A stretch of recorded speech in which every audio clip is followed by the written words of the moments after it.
Hello there, lovely people. It's Alex from Nintendo Life here, and I want you to think about the most expensive Switch game, or at least the most valuable Switch game that you can think of. Is it one of those gold versions of an Ubisoft game? No. Is it a signed copy? That's cheating. Is it Bayonetta Climax Edition? Yes. But how would you feel if I told you that one of the most expensive games to buy these days, physically, is Shelter Generation?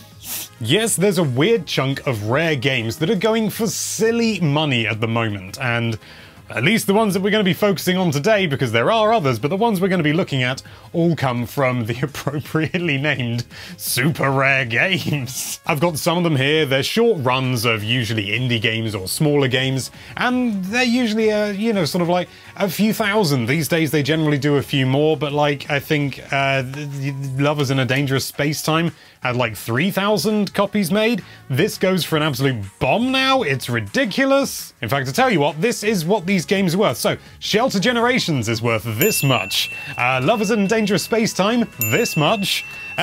Human Fall Flat, this version, there are two versions, costs this much. Mutant Mudds Collection costs this much. And The Flame in the Flood costs this much. This is an annoying one because when I thought of this video, which was about a week ago, this was going for like 40 quid and now it's gone up to this. Now your first thought might be, Alex, you lucky old sausage, you've got a load of rare video games. Why don't you sell them and, I don't know, get the fence done? Well, there's two reasons for that. One, I've already budgeted to do the fence, and second, I like these games, and moreover, I don't really like that they're worth so much. I mean, at the end of the day, you can pick up Lovers in a Dangerous Space-Time on the eShop for this much money, a digital version, but if you want the physical, realistically, you're going to be paying through the nose, and I just don't like that, you know? I can't believe that this is worth more than Conker's Bad Fur Day.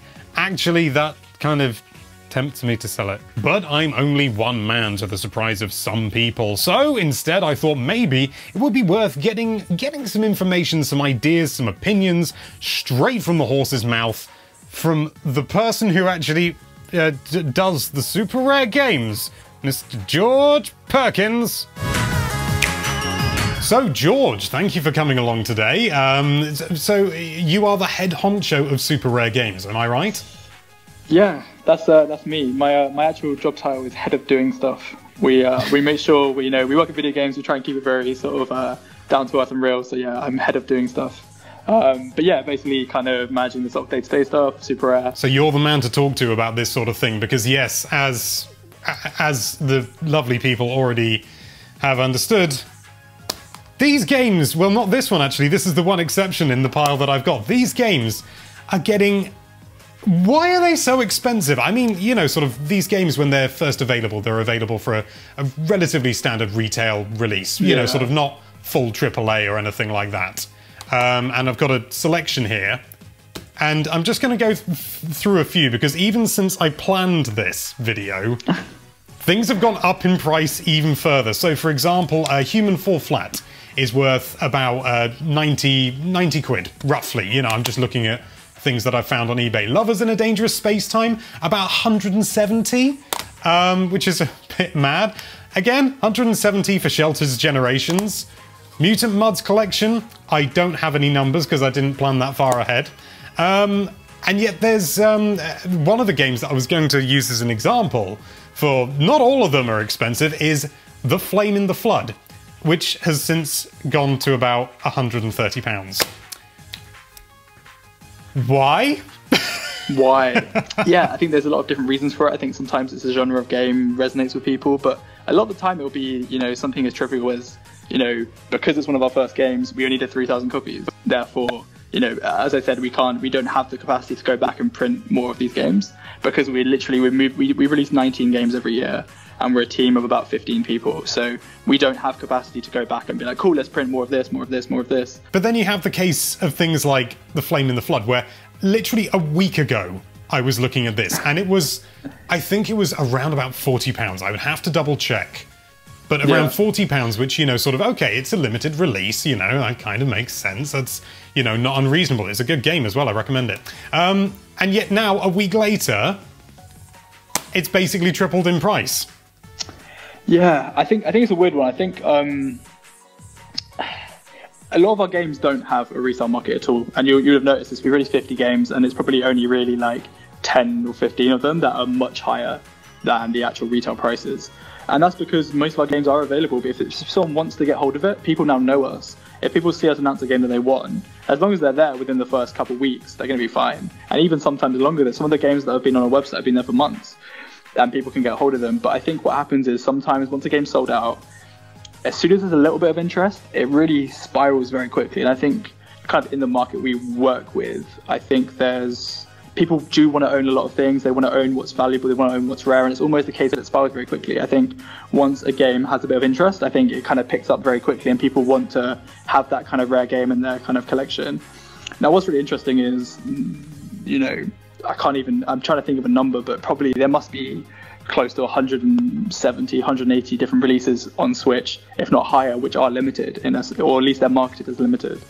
And what that has meant is that if you just print a game and you just say, oh, we're doing 3,000 copies, that's no longer strong enough to actually make it valuable enough of an item to someone to be like, cool, I want to own this item. So I think we are as confused as everyone else about why the games go for so much money. We're you know, this was never the plan was to make them these products that were, you know, were so valuable. But yeah, we are as confused about, you know, why they're so expensive. And I think another point we obviously have to stress is that obviously the resale market doesn't affect us. We don't get more money from it being more valuable. We sell our games for about £30. Every single game we sell is £30. We have a very, very consistent structure to our price points. Because we think that's a fair price. It's obviously much cheaper than the kind of, you know, £70 games you can now get with AAA stuff. So yeah, we sell every game for £30, and the resale market really doesn't have any impact on our financials. We obviously don't profit on that in any way, so there's no real benefit for us to even have a resale market really. And you know, whilst our name is Super Rare Games, it's not our emphasis of what we want. We want to be able to bring indie games physically, basically. And to do that, you can't just go through traditional methods. I mean, in terms of, yeah, obviously these games are all available for a much cheaper price point digitally anyway. To buy a physical game, you have to be, you know, really be passionate about physical releases, which is obviously what we are. So how does this make you feel? Because I mean, you said that you want to make these games and you want to make them so that people can play them, and people can play them in any number of other ways. Well, they can download them or they can play them on another platform, but this is exactly. Sort of, in a way, these are a kind of a collector's item, aren't they? They're an interest. Definitely. They're something that people want to collect. So the fact that people are potentially hoarding them to maybe even artificially raise the price. I mean, I'm not unaware of the irony that the fact that this video may well raise the price of some of these games. Completely. It's something which it was never the intent. We're not here to sort of, you know, create. I mean, the term often used is scalping, obviously, in terms of like buying something with the intention to sell it for more. So when it comes to scalping, when it comes to the main idea of buying our games to make money from it, to make someone who's really keen on it to pay more money, that's obviously something we don't endorse at all. That's not something that we ever have tried to create, and we actually have a lot of active things to actually stop this. So for example, we have a lot of systems in place to make sure that someone can only ever buy 2 copies of each game, because in theory if they could buy loads and loads more, then obviously that's a bad thing. So definitely over the last sort of two years we've really cracked down on that, to the point where actually people just can't make money off our games if that was their pure intent. If you look at sort of the games for the last 2 years, basically pretty much any game doesn't really have much resale value, which is ideally what we want. Basically, the games we sign are games that I really like. Basically what happens is I play a game, I love it, and I say I want to sign this. Is basically how 95% of our games are signed. So for me, the reason we're putting this game out is because I love this game and we want it to reach a new audience that maybe it wouldn't reach normally.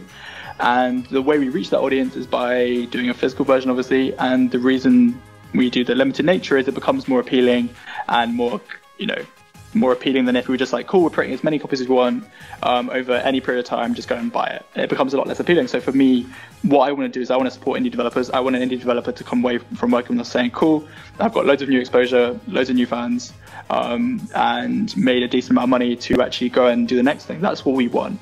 It doesn't sit right with me that it's a stock that's kind of being traded.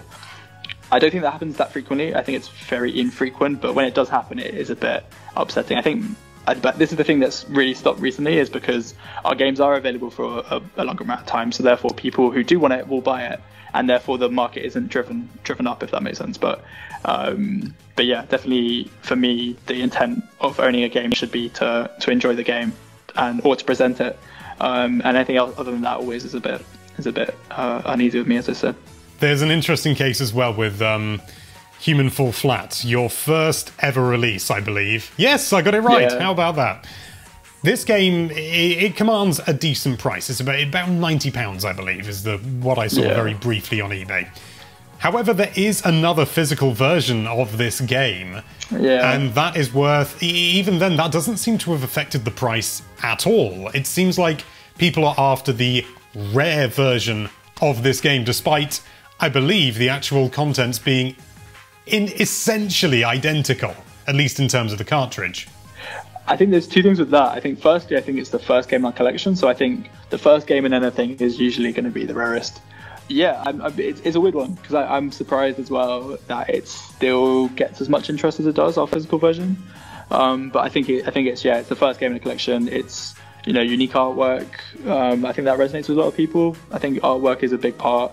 We always try and make our games look pretty, because I think a lot that resonates to a lot of people as well. But yeah, the Human Fall Flat specifically is an interesting case. Have you ever been even slightly tempted to hang on to a copy of a game? Let's say, for example, you had a copy of Shelter Generations, and you know it wasn't part, and have you ever been tempted to just sort of think, you know what, I could do with a new Cookerhood. I'm just looking around at what I can see.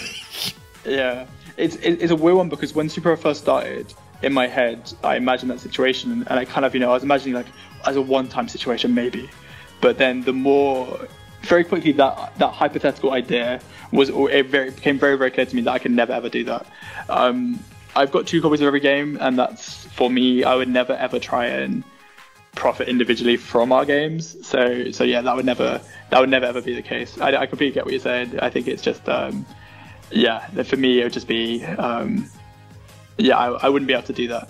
And what about if there's anyone watching who happens to maybe sort of be either, sort of sitting on a game like Lovers, for example, like myself, what would you say to them in regards to if they say, well, I'm tempted to sell it, sort of, because it does it sort of validates that market, that second-hand market. I think this is the thing when it comes to second-hand market, with anything, even, with t-shirts, or, again, I can't even think of another item that you sell, but anyway, any item you sell, will have a secondary market, and sometimes it'll go up, sometimes it'll go down. And if someone's there sitting with a game, I've seen plenty of times where people have sold off their collection to, help towards paying bills or pay rent or whatever, and that makes sense. Anyone, for me, it's always the thing that I care the most about on a personal level is the reason why someone buys one of our games, whether that's from us in the first place. But anyone could sell it. If someone bought it with the intention purely of selling it, then it's like, I don't know, it makes me a little bit sad. And I still, if they want to do that, that's fine. But it makes me sad because, as I said, this is a game. Every game we release is spent, tens of thousands of hours. Someone sat there making this game, and if the demand's really high, then it's going to be worth more. And what we've learned over the years is that we try and make it so that supply basically is demand. We make sure we print enough copies for the developer to be, be happy with the amount of new people they've reached or the money associated with that.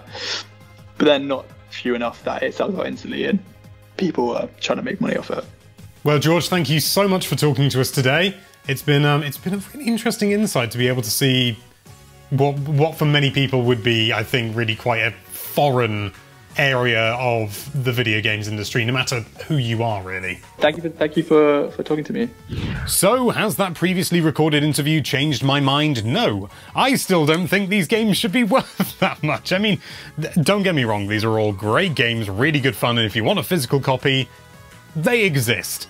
But at the same time, I kind of feel like, really? Why are they so expensive? It's all going to be as George said, it's all supply and demand, I know, but even so, it just baffles me that even these games, which are not that old, just because they're arguably rare, and because people, there's kind of a hype around them because they were rare to begin with, and they're kind of some of the early ones, they're apparently worth an awful lot more than this, which is also super rare games. I don't know, it's something that interests me and frustrated me, and I thought maybe you'd like to learn about it as well. I still can't believe that the indie games, these little indie games which you can get on the eShop for a song, are worth more than any standard AAA release. Is just baffling. But what do you think? Do you think Lovers in a Dangerous Space-Time should be worth even more because you own a copy or something? I don't know. Let us know with a comment down below. Thank you so much for watching. If you like this video, then why don't you buy that subscribe button now and consider it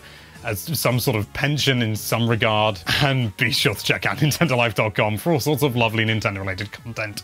Thank you again for watching. Bye-bye.